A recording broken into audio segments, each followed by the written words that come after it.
On June 18th, Australian public broadcaster ABC News reported that Australia was unable to secure the lifting of trade sanctions by China on Australian lobster and certain meats during Premier Li Qiang's visit.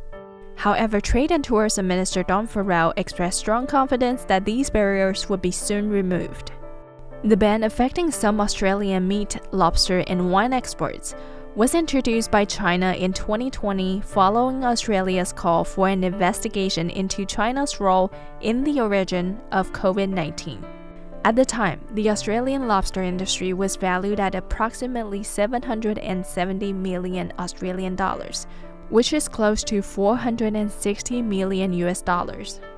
And the ban led to significant quantities of Australian lobsters perishing on tarmacs at Chinese airports. Welcome back to The Divide. My name is Iris Xu. Today I'm speaking with a brilliant journalist and author who has been closely observing China's exploitation of market access for political gains. I'm Bethany Allen. I'm the author of a book published last year called Beijing Rules, How China Weaponized Its Economy to Confront the World. And I'm currently the head of China investigations at the Australian Strategic Policy Institute in Canberra. I'm based in Taipei. So when China first began its reform and opening up in 1978, its economy was in ashes. It was very small, especially compared to the size of China's population, and it was quite a slow process over the next 15 years until the early to mid 90s of China trying to figure out how politically and economically it could switch to a model of top-down state-controlled planned economy to one that where the market factor was the decisive factor, to use CCP jargon. And in the mid-90s is when China's economy really started to take off, and it started experiencing the really rapid economic growth. For a while it was above, in the double digits economic growth, and then stayed at 8% for a while. Really a miracle, China's economic miracle. And there was a lot of optimism at that time. There was this belief, especially strong in the 1990s after the fall of the Berlin Wall and the end of the Cold War, that capitalism, that free market capitalism wouldn't just lead to democracy, but that it, in fact, itself was democracy, or was, very, very closely tied to democracy. And so there was a huge amount of optimism, seeing that China's economy was gradually moving more and more towards a market-based model and away from a state-controlled model. And China's economy was opening up more and more to foreign investment and trade. But what also started happening, and the first big examples of this were in the late 90s, was that the Chinese Communist Party began to predicate access to its economy on political acquiescence from entities and people, companies outside of China. Earliest example of this that was really impactful was in 1997 with Hollywood. In fact, there were two films that were released in 1997 that were critical, or that portrayed a critical view of the CCP's policies in Tibet, and that portrayed the Tibetan people and their plight as a sympathetic, as victims, portrayed them in a very sympathetic manner. The CCP didn't like that. Those two films were 7 Years in Tibet, starring Brad Pitt, and Kundun by Disney and directed by Martin Scorsese. And what happened with those films was that a big film that year was Disney's Mulan, the original animated film. And the Chinese government would not let Mulan be played in Chinese theaters because of Kundun. And it was blocked from the Chinese market until Bob Iger, then the CEO of Disney, flew to China and gave what was essentially an apology and promised never to do it again. And then for the other film, 7 Years in Tibet, which was produced by the studio Columbia TriStar, all Columbia TriStar films were essentially banned from the Chinese market from there on out.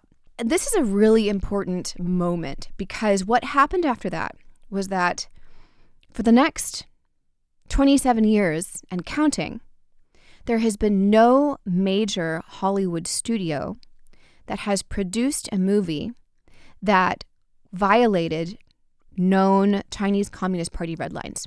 So for the past 27 years and counting, that was it was an act of very, very effective pressure to get Hollywood to self-censor. And one of America's strongest soft power instruments of, projection of American soft power or American values around the world when it comes to China was essentially silenced. That's even more extraordinary when you consider that China's economy in 1997 was its GDP was just 1/10 the size of the U.S. and its box office was tiny. Now, obviously, what was going on in the minds of these Hollywood executives? They were thinking there's I don't know how many people were there in 1997 in China, 1.1 billion, around there, a billion, a large number of people. They were thinking, wow, if in the future we could have access to this, think of how much money we could make. So it wasn't so much about how much money they were going to lose in the short term in 1997. Rather, they made a decision to self-censor for the next number of years purely off the promise of profits in the Chinese market. And after that, the Chinese Communist Party seems to have made this approach more and more standard until, by certainly the mid-2010s, it was really clear to any CEO of any company in the world with interest in China that they definitely should not meet the Dalai Lama, tweet about the Dalai Lama, talk about Tiananmen publicly, criticize the Chinese government's human rights record openly. This is one of the world's most successful PR campaigns. And what was the lever? What was the lever by which the CCP was able to get companies, individuals, and even governments abroad to change their speech and change their behavior? It was a market-based economy. It was the fact that private enterprises had made deals in China. They were trying to access the Chinese market. There was all this trade now, all these connections and linkages between the Chinese economy and economies around the world. And the Chinese government had realized that they could use those linkages as levers to extend their authoritarian controls beyond China's borders. Now, this is the opposite of what many analysts and capitalists, entrepreneurs, pundits, political scientists thought would happen in the 1990s, the 2000s. People thought that these linkages would be a bridge upon which the ideas of democracy would flow into China, by which China would democratize, would become would go slowly towards becoming a liberal democracy. That could have happened in a parallel universe. That maybe could have happened. I think what people didn't realize was that it could go the other way. That profit is an incredibly powerful motivator. And the CCP has been able to successfully link profit to adherence to CCP core interests, thus subverting some of our original basic assumptions about the nature of free markets. By successfully linking profits to adherence to CCP's core interests, China is almost able to destroy different industries in the democratic countries.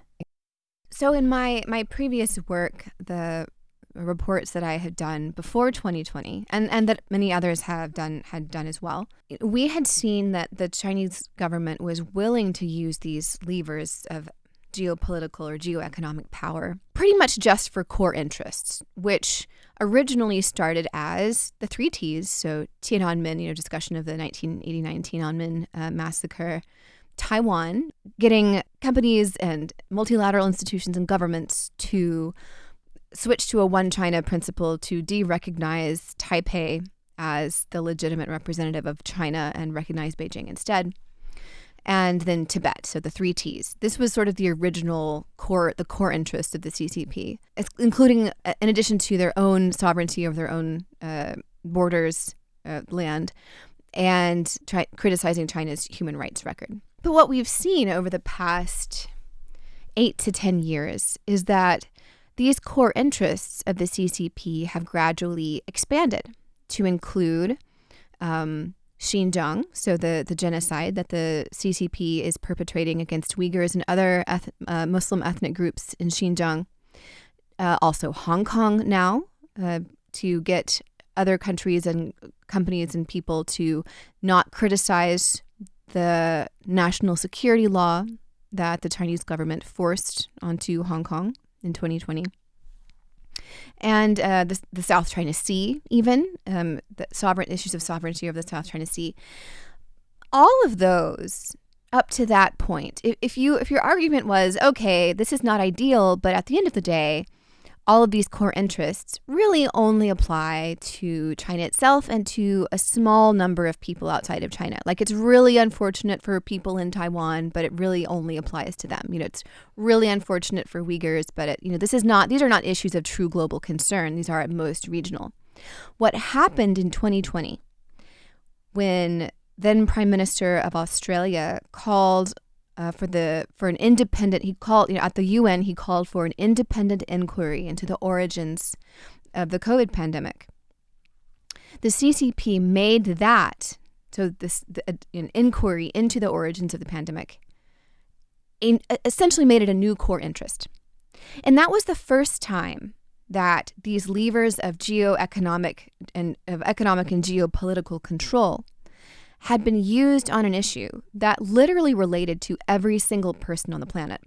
Because a pandemic, any public health specialist will tell you that when there's a pandemic, it's very important for epidemiologists to understand how that pandemic happened in order to try to understand it and then prevent it from happening again. So this is something that is key, it's crucial to global public health. And the CCP had made this basic public health and scientific related issue one of its new core interests. And so that was, to me, the most stunning use of this kind of power that we have seen from China to this point. And the effect, so Scott Morrison made this call. What happened directly afterwards?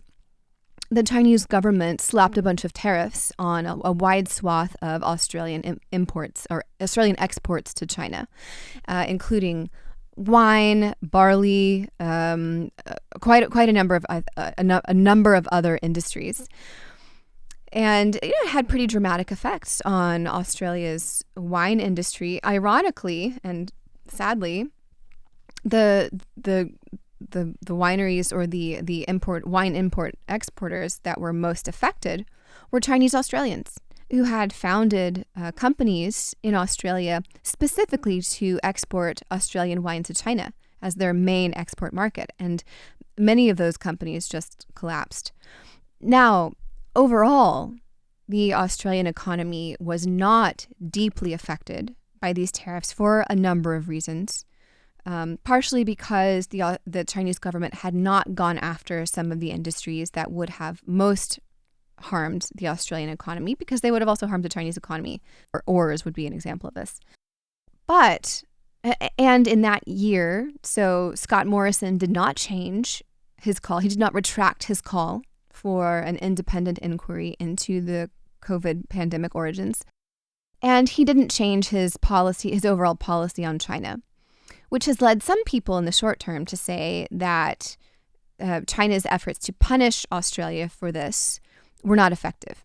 However, what I have found in all the research, reporting, and investigations that went into my book and other reporting is that this kind of economic coercion from China, it typically does not result in an immediate change of behavior or retraction of statements from the people directly affected. So, for example, Disney did not erase or delete Kundun. It still exists. You can still watch it. 7 Years in Tibet. You can still find that online and rent it. But as we saw in the case of Hollywood, it changed later behavior among many different actors in that space, not just those individual companies.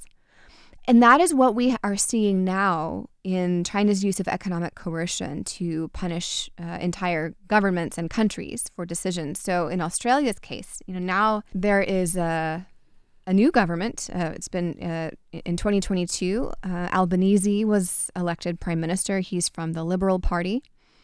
And in the past 2 years, Australian government policy on China has softened, if you will. Now it hasn't certainly gone back to Australia circa 2014 when its policy with China was in this sort of golden period. Not that, but it has softened somewhat. And what we absolutely are seeing is concern among Australian government officials that if they say things, if they say the wrong things or are seen to support the wrong things, that the Chinese government might again, turn that kind of ire against Australia. So it lives large. What happened to Australia in 2020 lives large in the mind of the current Australian government. We've also seen the exact same thing happen with South Korea.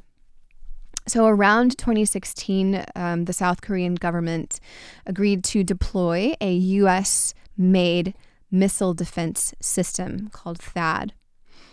And the Chinese government was very unhappy about this. Now, South Korea said they were deploying it to, in support of their defense against North Korea. But at least theoretically, the capabilities of this missile defense system would also, China's right there, it would also extend into China. So this upset Beijing. As a result of that, the Chinese government launched a similar kind of comprehensive campaign of economic coercion on South Korea across several industries. So, for example, K-pop stars were no longer able to get into China to perform their booked concerts. K-pop was no longer, some K-pop was no longer streamed on Chinese streaming websites. Chinese tourists stopped going to South Korea. The Chinese government has some levers by which it can control the flows of Chinese tourism, which is an important part of the economy for many countries. And China has been known to kind of turn on and off the flow of tourism as a way to punish or reward governments for decisions that they make. So Chinese tourists were no longer basically permitted to go to, or it became difficult for them to go to South Korea. There was also Lotte, which was a major South Korean retail chain, started experiencing a lot of difficulty. It has many stores in China, and projects were put on hold, other issues like that. So there was this whole comprehensive campaign against the South Korean economy.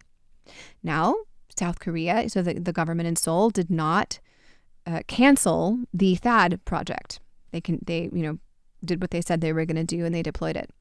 However, last year, or maybe 2 years ago, so police in South Korea arrested the CEO of a South Korean marine technology firm, which had signed a contract with Taiwan, I think the Taiwanese company, or with Taiwan, to support Taiwan's indigenous submarine development.